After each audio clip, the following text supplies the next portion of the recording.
আমি জানি পানি বসে খাওয়া সুন্নাত, কিন্তু জমজমের পানি নাকি দাঁড়িয়ে খেতে হয়। এটা কি রাসূল করিম সাল্লাল্লাহু আলাইহি সাল্লামের প্রমাণিত সুন্নাহ?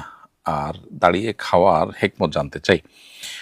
পানি বসে পান করা সুন্নাহ, এটাই হলো সাধারণ অবস্থার জন্য বিধান, এবং একান্ত প্রয়োজন হলে কখনো দাঁড়িয়ে পান করা যায়, সেটি নবী সাল্লাল্লাহু আলাইহি ওয়াসাল্লাম থেকে সাব্যস্ত হয়েছে। জমজমের পানির ক্ষেত্রে একই কথা প্রযোজ্য। জমজম পানির জন্য বসা থেকে দাঁড়িয়ে যেতে হবে, দাঁড়িয়ে দাঁড়িয়েই পান করতে হবে, এরকম কোনো নির্দেশনা নেই।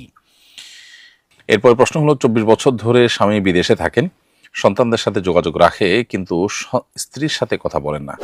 এই অবস্থায় বৈবাহিক সম্পর্ক আছে কিনা? কথা না বলার ফলে বৈবাহিক সম্পর্ক নষ্ট হয় না, কিন্তু আপনার দীর্ঘদিন পর্যন্ত স্বামী স্ত্রী পরস্পরের সাথে কথা না বলা, এটা অন্যায় কাজ, গুনাহের কাজ।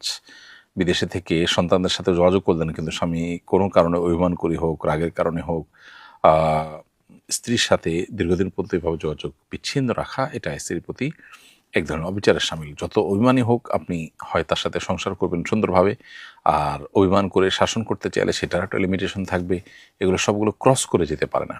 আপনি তাকে রেখে দিবেন আপনার স্ত্রী হিসাবে, কিন্তু তার সাথে আচরণ করবেন হলো স্ত্রী নন সেরকম আচরণ, সেটা অবশ্যই অনুচিত কাজ। আল্লাহ বলেছেন, তোমরা তাদেরকে, অর্থাৎ তোমাদের স্ত্রীদের সাথে সংসার করলে সুন্দরভাবে সংসার করবে, আশিরুহুন্না বিল মারুফ, সুন্দরভাবে সংসার করবে।